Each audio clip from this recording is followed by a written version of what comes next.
दीपक, अब मुझसे बर्दाश्त नहीं होता। चाहे कुछ भी करो, हम दोनों मिलकर नौकरी कर लेंगे, लेकिन मैं यहाँ पर अब एक मिनट भी नहीं रहूंगी। आपके जाने के बाद आपकी भाभी ललिता, आपकी माँ कमला जी मेरा जीना दुश्वार कर देती हैं। इतने ताने मैं कितना रोज रोज बर्दाश्त करूं। अब मुझसे नहीं सहा जाता। रोज रोज के ताने, रोज रोज की गालियां। और बात अगर मेरे तक रहती तो मैं बर्दाश्त भी कर लेती, लेकिन ये लोग छोटी छोटी बात पर मेरे माँ बाप तक पहुंच जाते हैं। मेरे माँ बाप को भिखारी कहते हैं। दीपक, बेटी चाहे अमीर घर की हो या गरीब घर की, उसके लिए उसके माँ बाप दुनिया के सबसे अमीर इंसान होते हैं। मेरी किस्मत है कि मेरे माँ बाप गरीब हैं। गरीब हैं तो इसका मतलब ये नहीं ना कि वो रोज सबकी गालियां सुनेंगे। आखिर ऐसी कौन सी कमी है मुझ में जो पूरा परिवार मिलकर मुझे परेशान करता है? क्या नहीं करती मैं सबकी खुशी के लिए। सुबह से लेकर रात तक लगातार खड़ी रहती हूँ। किचन का भी सारा काम करूंगी, घर का पूरा काम अकेले करती हूँ। कभी भी आपकी भाभी के लिए कुछ भी नहीं छोड़ती। इसके बावजूद भी प्यार की बोली दूर की बात, कोई मुझसे ढंग से बात भी नहीं करता। दीपक लगातार अपनी पत्नी साक्षी की बातें सुने जा रहा था। नहीं साक्षी, कमी तुम्हारे अंदर नहीं, और ना ही कोई तुमसे जलता है इस घर में। कमी मेरे अंदर है और मेरी ही जलन तुम्हारे ऊपर निकाली जाती है। साक्षी, एक बात तुम अच्छी तरह से समझ लो, ये दुनिया, ये परिवार, ये अपने, ये प्यार के भूखे नहीं होते, ये पैसों के भूखे होते हैं। जिनके पास पैसा होता है उसके पास सब कुछ होता है, प्यार, रिश्ता, परिवार। और जिसके पास पैसा नहीं, उसके पास ये सब कुछ नहीं होते हैं, चाहे तुम इनके लिए अपनी जान भी दे दो। दीपक की बातों से भी दीपक के अंदर का दर्द झलक आया था। दो भाइयों में दीपक छोटा था। एक बहन थी नीलम, उसकी शादी हो गई थी। दीपक का बड़ा भाई राजेश, वो अच्छी नौकरी करता था, अच्छी तनख्वाह भी उठाता था। घर का सारा खर्चा दीपक के पापा दीनानाथ जी उठाते थे, क्योंकि उनकी पेंशन से पूरा परिवार आराम से चल जाता था। दीपक की माँ कमला जी थोड़ी अस्वस्थ रहती थी, लेकिन अस्वस्थ वो बस शरीर से थी, जबान से वो बिल्कुल ही स्वस्थ थी। कमला जी के ज़्यादा चल फिर ना पाने की वजह से दीनानाथ जी का मलिकाना हक ललिता ही संभालती थी। ललिता जो भी घर में कहती थी सब लोग वही करते थे। काम करने को ललिता कोई काम नहीं करती थी। हाँ, जबान से जितना काम हो सके वो जरूर करती थी, लेकिन जो दिन रात काम करती रहती साक्षी, उसका काम किसी को दिखाई नहीं देता। ललिता का पति एक अच्छी नौकरी करता था, अच्छी तनख्वाह उठाता था, और साक्षी का पति दीपक कोई नौकरी नहीं करता था। वो सबकी नज़रों में नालायक था, एक तरह से इस परिवार पर बोझ था जिसे ललिता लेके चल रही थी। लेकिन आज दीपक ने सच में घर छोड़ने का फैसला कर लिया था। वो मुंबई चला गया नौकरी के चक्कर में, और 1 महीने बाद ही साक्षी को भी अपने पास बुला लेता है। आज पूरा 1 साल हो गए थे साक्षी और दीपक को घर छोड़े हुए, लेकिन घर से एक बार भी किसी ने फोन करके उन सबका हाल चाल नहीं पूछा था। ना ही दीनानाथ जी, ना ही ललिता, ना ही कमला जी, यहाँ तक कि ससुराल में बैठी उनकी ननद नीलम भी कभी छोटे भाई भाभी को याद ही नहीं करती थी। उसकी नज़र में भी बड़े भैया और भाभी ही महान थे। धीरे धीरे 1 साल निकल गया। 1 साल बाद अचानक ही नीलम का फोन आता है दीपक के पास। वो रोते हुए दीपक से कह रही थी, भैया आप तो कभी याद ही नहीं करते हैं, ऐसे गए कि सबको भूल ही गए। नहीं रे पगली, मैं किसी को नहीं भूला, बस लोगों के ताने, लोगों के व्यवहार मन में ऐसा घर कर गया कि किसी से बात करने की इच्छा ही नहीं होती है। घर से ही कहाँ किसी का फोन आया। पूरा 1 साल हो गया। आज तो ही पता नहीं कैसे भूल गई। नहीं तो माँ बाप भी तो भूल ही बैठे हैं। किसी को फर्क ही कहाँ पड़ता है कि बेटा जिंदा है या मर गया है। ऐसी बात नहीं है भैया, किसी को कहाँ से फर्क पड़ेगा। आपके जाने के लगभग 8 महीने बाद पापा को हार्ट अटैक आ गया और वो चले गए। क्या पापा नहीं रहे? ऐसा झटका लगा दीपक को, चक्कर आ गया उसे। वहीं सोफे पर कटे पेड़ की तरह गिर पड़ा। दीपक की हालत देख साक्षी भागते हुए आई और फोन लेकर घबराहट में पूछने लगी, दीदी दीदी क्या हुआ पापा को? क्या हुआ दीदी? पापा ठीक तो है ना? नहीं भाभी, पापा रहेंगे तब तो ठीक रहेंगे ना। 2 मिनट के लिए बिल्कुल ही सन्नाटा रहा। साक्षी को ना कुछ बोलते बन रहा था, ना रोते बन रहा था। बिल्कुल शून्य हो गया था उसका दिमाग। तुरंत ही दीपक साक्षी को लेकर घर के लिए रवाना हो गया और जैसे ही घर के अंदर जाता है तो जहां हॉल में हमेशा कमला जी का बेड लगा रहता था, आज वहां बिल्कुल ही सूना पड़ा था। बेड की जगह सोफा लग गया था। दीपक को बड़ा अजीब लगा। घर की पूरी सेटिंग ही बदल गई थी। वो सीधा माँ के कमरे में गया। कमला जी सोई हुई थी। माँ को देखते ही दीपक की आंखों में आंसू आ गए। अब माँ के चेहरे पर पहले वाली चमक नहीं थी। कमला जी को बेड पर पड़े 10 साल हो गए थे, लेकिन खाने पीने की वजह से उनके चेहरे की चमक और उनका शरीर दोनों ही काफी अच्छा था। और वो हमेशा प्रेस की हुई सूती साड़ी ही पहनती थी, भले ही उन्हें कहीं आना जाना ना हो तो भी। लेकिन आज कमला जी के चेहरों पर झुर्रियां आ गई थी, बिल्कुल ही सूख गई थी। वही मैले कुचैले कपड़े उनके शरीर पर थे। ऐसा लग रहा था जैसे हफ्तों से नहाई ना हो। ललिता का कहीं अता पता नहीं था। दीपक अपनी माँ के पास जाकर उन्हें बुलाता है, माँ, माँ। जैसे ही कमला जी ने आंखें खोली, सामने दीपक को देख घबराहट, आंखों में आंसू और मुरझाए हुए चेहरे पर चमक आ जाती है। दीपक को पकड़ के वो जोर जोर से रोने लगती हैं। साक्षी भी दीपक के बगल में खड़ी रोए जा रही थी। उसे कमला जी की ऐसी हालत की उम्मीद नहीं थी। थोड़ी देर बाद अंदर मन की ज्वाला जब शांत हुई तो दीपक ने माँ से पूछा, माँ, ये क्या हाल बना रखा है आपने? आप तो ऐसे नहीं रहती थी। ऐसा लग रहा है जैसे आपने कितने दिनों से नहाया नहीं हो। आपका शरीर बिल्कुल ही कमजोर हो गया है। पापा के जाने के बाद आपने अपने आप को खत्म कर लिया क्या? और भाभी, भाभी कहाँ हैं? वो आपका बिल्कुल ध्यान नहीं देती। मत बातें कर बेटा उसकी, मत बातें कर। अरे वो तो मीठी छुरी निकली। मीठा मीठा बोलकर सब कुछ लूटती रही और हमें लगा कि वो हमारी लक्ष्मी बहू है। तेरे पापा की पेंशन के चक्कर में वो हमारे साथ इतनी मीठी थी, मेरी इतनी सेवा करती थी, क्योंकि तेरे पापा अपनी सारी पेंशन उसके हाथ पर रख देते थे, उससे जिम्मेदार समझकर। जब से तेरे पापा गए हैं तभी से तो उसका असली चेहरा सामने आया है। अब उसके हाथ पर कोई पैसे रखने वाला नहीं है ना। अब उसे अपनी औकात दिखा दी है। पूरे दिन दिन मैं इस बेड पर पड़ी रहती हूँ, एक बार भी झांकने नहीं आती। बच्चों के हाथ खाना जैसे तैसे भिजवा देती है। अब वो ललिता नहीं रही बेटा, जो दिन रात मेरे पास बैठी रहती थी, माजी माजी करके मीठी मीठी बातें करती थी।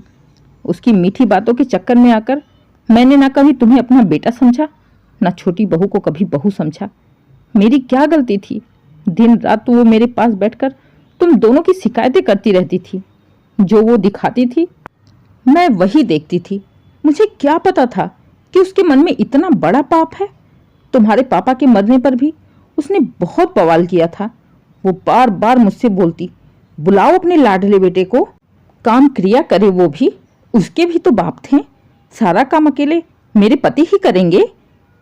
उसने तो तुम्हारी बहुत खोज खबर लेने की कोशिश की, लेकिन तुम्हारा फोन नहीं लग रहा था और पता किसी को मालूम नहीं था। समाज के डर से, लोक लाज के भय से उसने जैसे तैसे काम निपटाया। और उसके बाद उसकी शक्ल मुझे हफ्ते में, 10 दिन में, एक दिन में कभी दिख जाती है। मेरे कमरे की सफाई भी 2-2, 3-3 दिन तक नहीं होती है। सब कुछ बदल गया है बेटा, सब कुछ बर्बाद हो गया है। तेरे पापा के जाते ही सब कुछ बर्बाद हो गया। बेटा, हो सके तो मुझे माफ़ कर दे। मैंने कभी तुझे समझने की कोशिश नहीं की, या ऐसा कहो कि उसने मुझे समझने नहीं दिया। बहू, तुमको तो आज तक मैंने बहू भी नहीं कहा था। शायद तुम्हारे आंसुओं की सज़ा मेरे लिए यही थी। कितना मैंने तुझे परेशान किया था। मेरे लिए इससे पत्थर सजा और क्या हो सकती है। ऐसा मत कहिए माँ जी, मैंने कभी भी आपके बारे में ऐसा नहीं सोचा था। हाँ, मुझे आपकी बातें बुरी लगती थी, लेकिन मैं आपके बारे में इतना बुरा नहीं सोच सकती थी। नहीं बहू, मैं बिल्कुल माफ़ी के लायक नहीं हूँ। जो घर की लक्ष्मी थी, जो असल में लक्ष्मी थी, उसे मैंने कुछ समझा ही नहीं। और जो लालची थी, उसकी मीठी मीठी बातों में आकर मैंने तुम दोनों को घर से निकाल दिया था। मेरी ही हालत नहीं, उन दोनों ने तो नीलम की भी हालत खराब कर दी है। बेचारी रोती रहती है। मायके से दुख में, सुख में, तकलीफ में झांकने भी कोई नहीं जाता है। ललिता साफ साफ कहती है कि आने जाने के खर्चे लगते हैं। यहाँ तक कि राखी में भी कोई नहीं गया था। नीलम ने कितना फोन किया, लेकिन ललिता ने एक बार भी राजेश को जाने नहीं दिया। उसका तो मायके आना ही लगभग बंद हो गया है। ये सब हमारे कर्मों का ही फल है। नहीं माँ जी, आप ऐसी बातें मत करिए। आपका एक बेटा नालायक है तो क्या हुआ, अभी आपका एक और बेटा है ना। हम करेंगे आपकी सेवा, हम बुलाएंगे नीलम दीदी को मायके। हाँ माँ, मैं तो हूं ना, तू चिंता क्यों करती है। तू एक काम कर, तू मेरे साथ चल मुंबई। मैंने वहीं पर अपना एक घर लिया है, अब हम वहीं पर रहेंगे और नीलम को भी वहीं पर बुलाते रहेंगे। यहाँ पर वैसे भी मुझे भैया भाभी के साथ नहीं रहना है। रो पड़ी थी कमला जी बेटे की बात सुन। उन्होंने धीरे से दीपक से कहा, दीपक, मेरी अलमारी खोलकर कपड़ों के पीछे एक छोटा सा थैला होगा, उसमें तेरे पापा ने कुछ कागज रखे थे जो मैंने बड़ी बहू से छुपा कर रखे हैं। वो कागज निकाल ला। जैसे ही दीपक कागज निकाल कर लाता है तो उसे देख हैरान था। पापा ने जाने से पहले अपनी वसीयत आधा आधा दोनों बेटों के नाम कर दिया था, जो शायद ललिता को पता ही नहीं था। उसने तो ये सोच रखा था कि दीपक का कहीं अता पता ही नहीं है, तो सारी प्रॉपर्टी अब उसी की है। अभी दीपक सारे पेपर देख ही रहा था कि तभी पीछे से ललिता नागिन की तरफ फुफकारती हुई आ गई और पेपर दीपक के हाथ से छीनते हुए बोली, अच्छा तो माँ जी, ये सिला दिया आपने मेरी सेवा का। पूरी उम्र मैं आपकी सेवा करती रही और आप प्रॉपर्टी के कागज छुपा कर बैठी हो। इसके लिए आपके हाथों पैरों में जान आ गई। ऐसे कैसे मैं सारी प्रॉपर्टी फ्री में इन लोगों को दे दूंगी। मैंने आपकी सेवा की है, इसलिए पूरी प्रॉपर्टी पर मेरा हक है। जिम्मेदारी निभाने के नाम पर तो ये दोनों आपको छोड़ के भाग गए थे, यहाँ तक कि अपने बाप के मरने पर भी नहीं आए। इसलिए इन्हें एक फूटी कौड़ी भी नहीं मिलेगी। मैं कल ही पंचायत बुलाऊंगी, पूरे समाज के सामने इन दोनों को बेइज्जत करके निकालूंगी घर से। आज ये अपनी प्रॉपर्टी लेने आए हैं, कहते हुए वो पेपर लेकर तनतनाती हुई चली जाती है। अगले दिन पंचायत भी बैठ गई।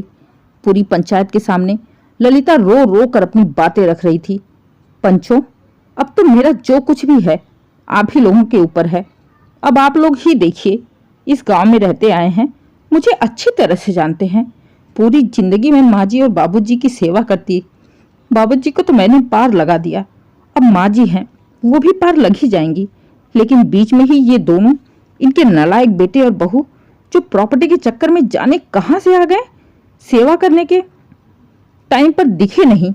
यहाँ तक कि खुद के बाप के मरने पर भी इनका कुछ पता नहीं था।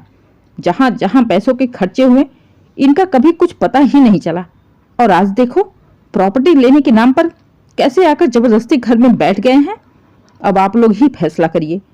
पंचों ने कमला जी से भी पूछा तो कमला जी ने कहा, मैंने 2 बेटों को जन्म दिया है, इसलिए अगर मेरे घर में एक ईंट भी है तो उसके 2 टुकड़े होंगे ही ना। तो इसमें गलत कहाँ हूं मैं। मेरी प्रॉपर्टी में आधा आधा हिस्सा तो दोनों बेटों का होगा ना।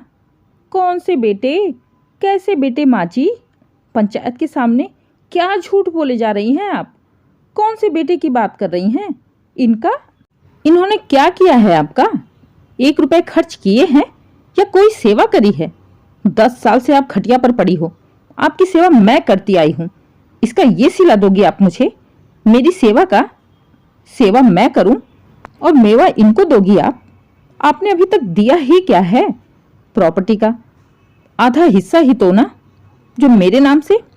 बाकी तो मैंने इतने सालों तक जो आपकी सेवा की, उसका क्या? उसका कुछ नहीं माँ जी। किस सेवा की बात कर रही है बहू तू? किस सेवा की बात कर रही है? तूने हमारी सेवा की तो हमने भी तुम्हारे खर्चे उठाए हैं। पंचो, इसकी क्रीम, पाउडर, साबुन, तेल, लाली, लिपस्टिक, इसके एक एक खर्चे हमने किए हैं। इसके बच्चों की फीस हमने भरी है। इसके पति की सारी कमाई इसके बैंक में जमा होती थी और मेरे पति की कमाई इसके हाथों पर जाती थी। इसी पैसों के लालच में तो इसने मेरी सेवा की थी। और कौन सी सेवा की बातें कर रही है?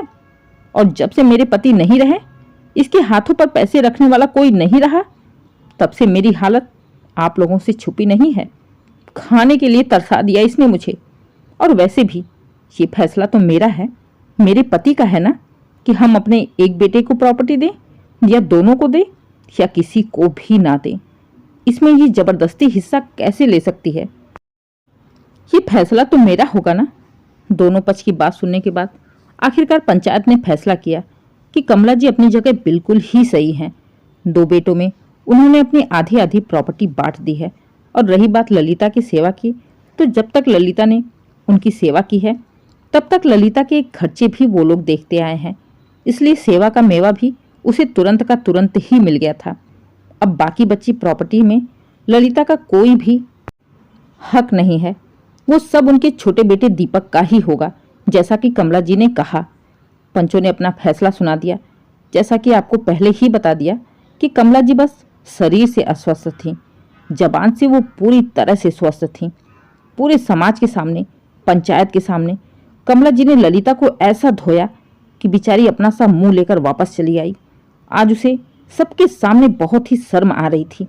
पूरे गांव वालों के सामने वो खुद को बेइज्जत महसूस करने लगी। दोस्तों, ये कहानी पूरी तरह से काल्पनिक है, कृपया इसे वास्तविकता से ना जोड़ें। कहानी अगर आपको पसंद आई हो तो कहानी को लाइक करें, शेयर करें, चैनल को सब्सक्राइब करें और कमेंट करके ज़रूर बताइए कहानी कैसी लगी। Please subscribe.